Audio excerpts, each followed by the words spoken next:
네, 주안의 만나 10월 16일 토요일 묵상을 함께 나오도록 하겠습니다. 오늘 말씀은 출애굽기 32장 15절에서 35절 말씀으로요. 모세와 아론의 차이라고 하는 제목으로 함께 묵상을 나오도록 하겠습니다.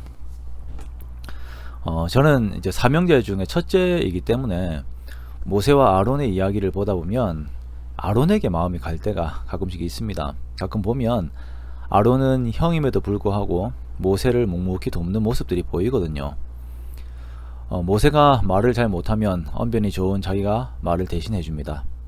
동생 모세가 기도하다가 팔이 아파서 팔을 내리면 자기가 가서 그 팔을 들어줍니다. 어떻게 보면 아론이라고 하는 사람은 참 성품이 좋구나, 역시 동생을 생각해 주는 것은 형이구나 라고 하는 그 형의 입장에서 성경을 바라보는 시각이 있습니다. 그런데 하나님께서 사람을 바라보는 기준은 조금 다른 것 같습니다. 오늘 본문에 보면 그 각 사람들의 성향과 기준들이 드러나게 되는데요. 우리 한번 그것을 같이 살펴보도록 하겠습니다. 모세가 하나님과 시내산에서 그 교제하면서 하나님의 말씀을 받고 있을 때에 이스라엘 백성들은 하나님과 언약을 깨뜨리고 금송아지 형상을 만들어 놓고 그것들과 언약을 맺고 있습니다. 영적 간음에 들어가는 것이죠. 정말이지 하나님과의 그 신혼생활이 시작된 지 얼마 되지도 않아서 바로 언약을 저버립니다. 하나님께서는 그 경관을 보시고 이스라엘 백성들에 대해 단단히 화가 나십니다. 그래서 모세에게 이르시기를 내가 애굽 땅에서 인도하여 낸 너의 백성이 부패하였다 라고 말씀을 하시죠. 이 말씀은 앞에서 이스라엘 백성들이 말한 내용, 즉 자신들을 인도하여 낸 하나님이 아닌 자신들을 인도하여 낸 모세가 산에서 내려오지 않았다라고 하는 그 말에 대한 분노의 표현입니다.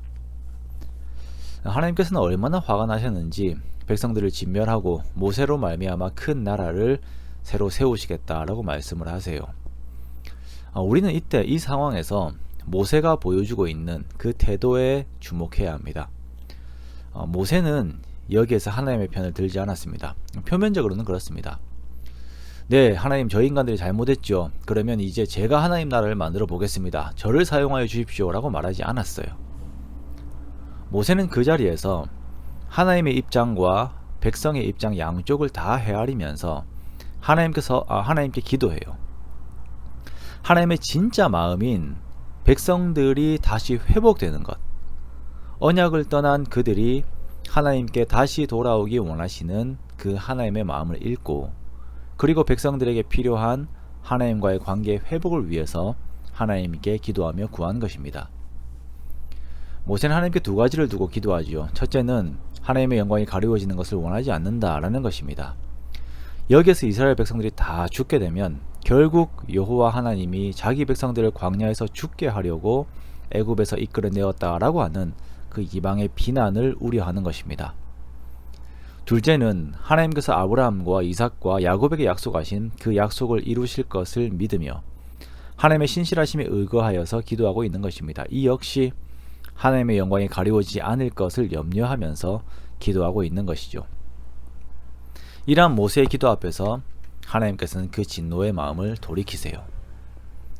자, 이렇게 산에서 내려온 모세는 그 이스라엘 백성들이 금송아지 앞에서 뛰고 놀고 난리를 치고 있는 그 모습을 보면서 분노로 인하여 손에 들고 있던 언약의 돌판을 던져 깨뜨려 버립니다. 자, 이것은 언약의 파기를 상징하는 것이에요. 그리고 아론을 불러서 추궁하는데요.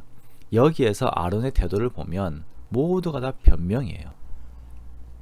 그 책임을 백성들에게 돌립니다. 백성들 때문에 어쩔 수 없이 우상을 만들게 되었다. 이 백성은 악하다. 내가 이들에게 금을 달라고 해서 거두어 불에 던졌더니 이 우상이 나왔다. 자, 아론은요, 자신의 잘못을 철저하게 백성들에게로 돌립니다. 어찌되었던 자신이 우상을 만드는데 주도하게 되었고, 그 결과가 백성들이 호흡난무하는 지경에 이르게 되었는데 백성들에게만 책임을 돌리고 있는 것이죠. 우상이 나온 것도 보십시오. 그 우상을 만들려면 나무를 깎아야 되고 그 나무에다가 그 금을 쫙 펴가지고 입혀야 돼요. 그런데 그것을 던져가지고 불에 그 금들을 던졌더니 우상이 이렇게 나오게 되었다라고 하는 이상한 소리들을 하는 것입니다. 자, 백성들의 입장에 서느냐 그렇지 않느냐, 이것이 모세와 아론의 큰 차이입니다. 그 자리에서 하나님의 마음을 헤아리느냐 그렇지 않느냐라고 하는 것이 모세와 아론의 큰 차이인 것입니다. 31절에서 32절에 보면 이후 모세가 다시 하나님 앞으로 가서 백성들을 위해 기도합니다. 이 백성들이 금신을 만드는 큰 죄를 범하였사오나 용서하여 주옵소서. 이들의 죄를 사하여 주옵소서. 그렇지 않으면 제 이름을 생명책에서 지워버려 주옵소서라고 기도하죠. 모세와 아론의 차이가 이것이에요. 백성을 대하는 그리고 하나님의 마음을 헤아리는 큰 차이인 것입니다.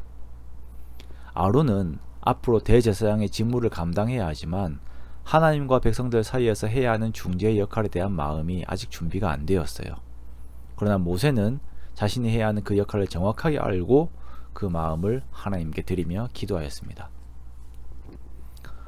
우리의 태도를 한번 돌아봅니다. 우리가 다른 성도들의 연약함 혹은 죄악된 표현들을 보면 나는 선하고 저들은 악하다, 나는 완전한데 저들은 부족하다 라고 하는 그 태도를 가지고 판단하고 있지는 않습니까? 우리가 함께 몸이 되는 교회를 보면서 우리 교회는 약하다, 우리 교회는 어떻다 라고 말하면서 그 교회에 포함된 스스로의 어떤 모습들을 변명하지는 않습니까? 이런 상황들 속에서 하나님의 마음은 어떠합니까? 어떤 마음을 우리에게 원하십니까?